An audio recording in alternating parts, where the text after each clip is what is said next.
Hey everybody, welcome to X-Oriente, the new voice of Hi. brotherhood. This is one half of your show, Eric Diamond, I'm your other half of your show, Jason Van Dyke, for the third time. for the third time. So this is our third try. So something's going on with the feed. We're not sure what the problem is yet. We may have to get tech support on this, but we'll give it one more try tonight.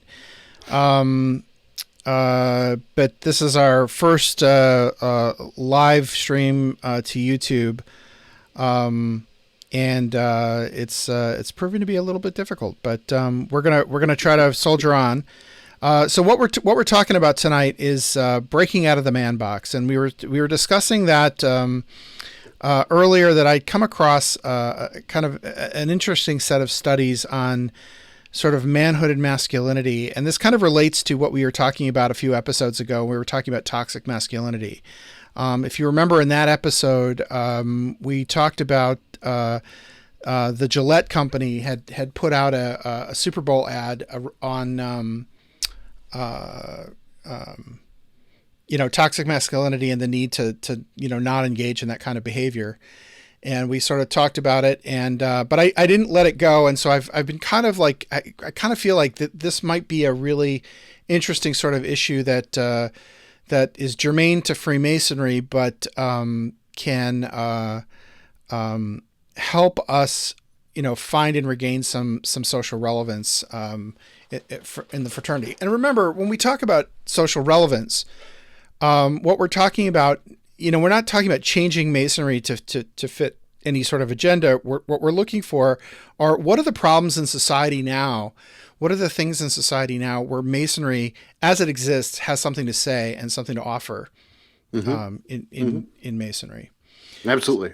So the first thing I wanted to talk about, there was a study that, let's see, I'm banging on my microphone around here. Let's see. So this came out of a report from a company called Stylus and Stylus Media Group. They're kind of like a trend watching resource for marketers, and they're kind of like I don't know if you're familiar with marketing at all, Forrester or Gartner. They're kind of like a think tank, and what they do is they look at sort of, what's coming down the pipe, what are the social and sort of consumer trends that are starting to emerge and happen.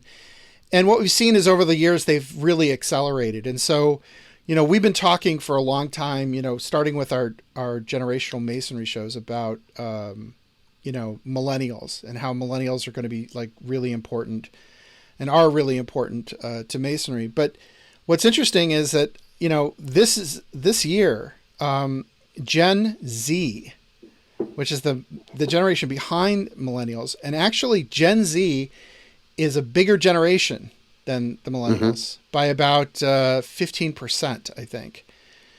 So, the Gen Zs are going to be 21 starting this year, and if you thought the millennials were different and required special care and feeding, hold on to your hat, because the Gen Zs are coming, and they're very, very different than the millennials. Um, Mm-hmm. Interestingly, like these generations kind of skip around a little bit, but they kind of have a little bit more in common with Gen X.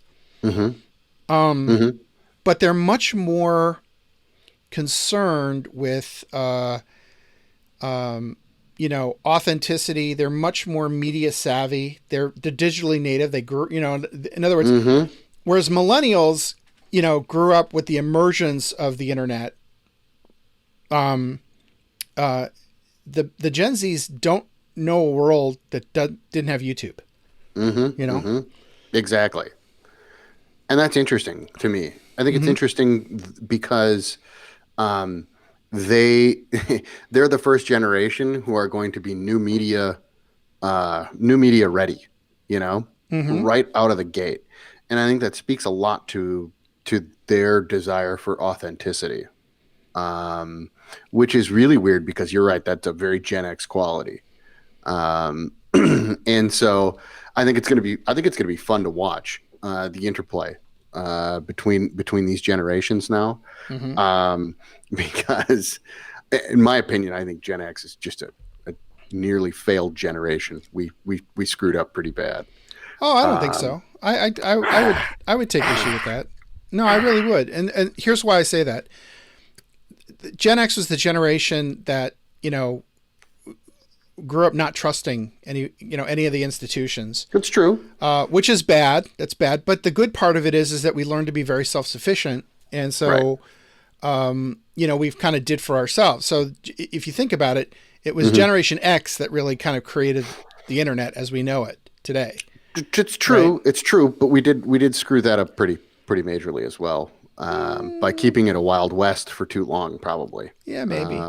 Yeah. So I But mean, that's why like, we have Gen Z to kind of fix it, right? right. Every generation has their cleanup generation. Yeah. It's fair. So, anyway, so what's interesting is that that Gillette was the company that sponsored this ad. Hmm. But they're not the only shaving company that's kind of been into this, right? So That's right. Harry's shaving. So Harry's is like if you're familiar with Mail Dollar order. Shave Club. Right. Yeah, they do Mail mail order. order. Mail order dollar razors. Yeah. So Harry's actually commissioned a report, a research The report. British company. Um, which one? Harry's. They're British, Yeah, aren't they? I guess. I don't know. Yeah, I think they're British. Oh, okay. Yeah. Okay. Yeah, so they did a report called the Harry's Masculinity Report, which and we're going to post all of these reports in the show notes to the show at X-Oriente.com, so you can kind of read them. They're really interesting. And so what they were looking at was they wanted to understand like what were the factors. So in social research, sometimes what you want to do is you want to find out like, what are the things that are contributing to a particular phenomenon, or what are the factors that surround it. And they do something called a factor analysis. And what they do is they look at all of the different possible factors, and then they look at the correlation between them. They do something called a regression analysis that I won't bore you with. Somewhere Brent Morris is very happy. Yeah, right. And so what happens is that the regression analysis lets all of those factors that have the most predictive power of your particular phenomenon that you want to look at, right? They kind of bubble to the top, and so you're able to then kind of pick and choose like what you've looked at. And so what's interesting about this report is that they were looking at what are the factors that are that kind of promote like a positive mental attitude, like positivity. Right. And they did this study In men. They looked at British men of all different age groups, from 18 to 85. And the biggest single cohort, so they broke it down by 18 to 29, 30 to 39, 40 to 49, 50 to 59, 60 to 85. And the biggest group among them in the study was the 40 to 49. So that's pretty much Gen X, right? And yeah, absolutely. but when you look at the very tail end. yeah, right. And so when you look at 18 to 39, it's 40 about 45%. So about half of all the respondents in the study would be considered Zillennials. Millennial and Z. Yeah. Zillennials, right. Zillennials, Exactly. right? Sure, absolutely. And so they also, I would say the biggest, they also looked at relationship status. Most were married, 45.4%, about 30% were single, with a small amount being divorced or widowed or separated, and about 18% in a cohabitation relationship. But here's where it gets kind of interesting, right? So the things that we would think that men are that are important to men, things like being fit, being creative, being adventurous, being athletic, right? Turns out it's not that important to men. Right. right? What's most Absolutely. important? Yeah. So what's most important to men? Number one, honesty. Mm-hmm. Number two, reliability. Number three, dependability. Number four, loyalty. And number five, commitment. That was a little shocking to me. Absolutely. And I think what's even more shocking to me is how distant to the bottom fitness, athleticism was literally the last, Yeah. which, that's surprising to me. It really is. Although it's a little distressing that we also, on the very bottom, is collaboration and creativity. But that's for another show. Um, Indeed. but yeah, that's interesting. It was very interesting. I think that you skipped the headline though, and you skipped part of it at least.